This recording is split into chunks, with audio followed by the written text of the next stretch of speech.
अस्सलामु अलैकुम व रहमतुल्लाहि व बरकातुह। हमारे इस्लामिक चैनल में आपका स्वागत है। इस चैनल पर हम कुरान और हदीस की रोशनी में इस्लामिक जानकारी, नबियों के किस्से, सहाबा किराम के वाक़ये, मसनून दुआएं, इस्लामी शिक्षा, क़यामत की निशानियां और दीनी मालूमात आसान हिंदी भाषा में पेश करते हैं। हमारा मकसद इस्लाम की सही जानकारी लोगों तक पहुंचाना और दीनी इल्म को आम करना है। अगर आप इस्लामिक वीडियो पसंद करते हैं तो चैनल को सब्सक्राइब करें और वीडियो को अपने दोस्तों के साथ शेयर करें। जज़ाकल्लाहु खैरन। असहाबे कहफ का हैरत अंगेज किस्सा।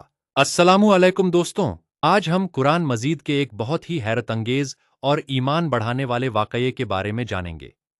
यह किस्सा असहाबे कहफ का है, जिसका जिक्र सूरह अल कहफ में किया गया है। ये घटना हमें अल्लाह की कुदरत, ईमान की हिफाजत और उस पर भरोसा करने का सबक देती है। बहुत पुराने जमाने में एक जालिम बादशाह हुकूमत करता था।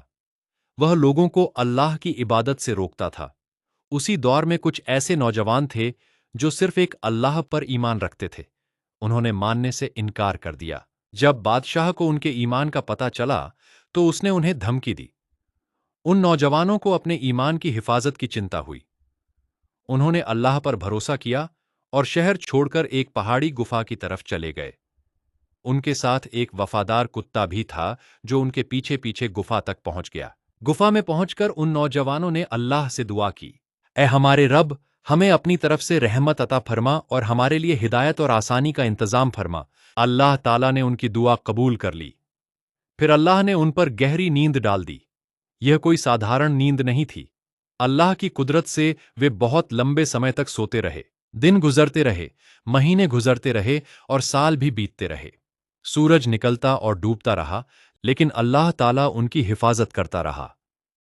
कुरान बताता है कि अल्लाह उन्हें दाएं और बाएं करवट दिलाता था ताकि उनके शरीर को कोई नुकसान न पहुंचे। लोग समझते रहे कि शायद वे मर चुके हैं, लेकिन हकीकत में अल्लाह ने उन्हें अपनी कुदरत की एक बड़ी निशानी बना दिया था। 300 साल गुजर जाने के बाद अल्लाह ताला ने उन्हें जगा दिया। जब वे जागे तो उन्हें ऐसा लगा जैसे वे केवल एक दिन या दिन का कुछ हिस्सा ही सोए हों। उन्होंने अपने साथियों में से एक को शहर भेजा ताकि वह खाना लेकर आए। जब वह शहर पहुंचा तो सब कुछ बदल चुका था। लोगों के कपड़े, घर और पूरा माहौल अलग था। सबसे बड़ी बात यह थी कि अब लोग एक अल्लाह पर ईमान रखते थे। जब उस नौजवान ने पुराने जमाने के सिक्कों से सामान खरीदना चाहा तो लोग हैरान रह गए। उन्होंने समझा कि शायद उसे कोई पुराना खजाना मिल गया है। जब लोगों ने उससे पूछताछ की तो उन्हें पता चला कि यह वही नौजवान है जो सदियों पहले अपने साथियों के साथ गुफा में गया था। यह खबर पूरे शहर में फैल गई। लोग गुफा तक पहुंचे और अल्लाह की इस महान निशानी को देखकर हैरान रह गए। इस घटना ने लोगों के ईमान को और मजबूत कर दिया। दोस्तों, असहाबे कहफ का यह किस्सा हमें बहुत बड़े सबक देता है। सबसे पहला सबक यह है कि ईमान की हिफाजत हर चीज से ज्यादा जरूरी है। दूसरा सबक यह है कि जो अल्लाह पर भरोसा करता है, अल्लाह उसकी मदद फरमाता है। तीसरा सबक यह है कि अल्लाह हर चीज पर कादिर है और क़यामत के दिन सभी इंसानों को दोबारा जिंदा करेगा।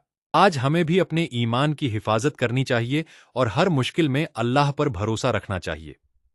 असहाबे कहफ ने हमें सिखाया कि जो लोग अल्लाह की खातिर कुर्बानी देते हैं, अल्लाह उन्हें कभी अकेला नहीं छोड़ता। अल्लाह ताला हमें भी असहाबे कहफ जैसा मजबूत ईमान अता फरमाए। आमीन या रब्बुल आलमीन।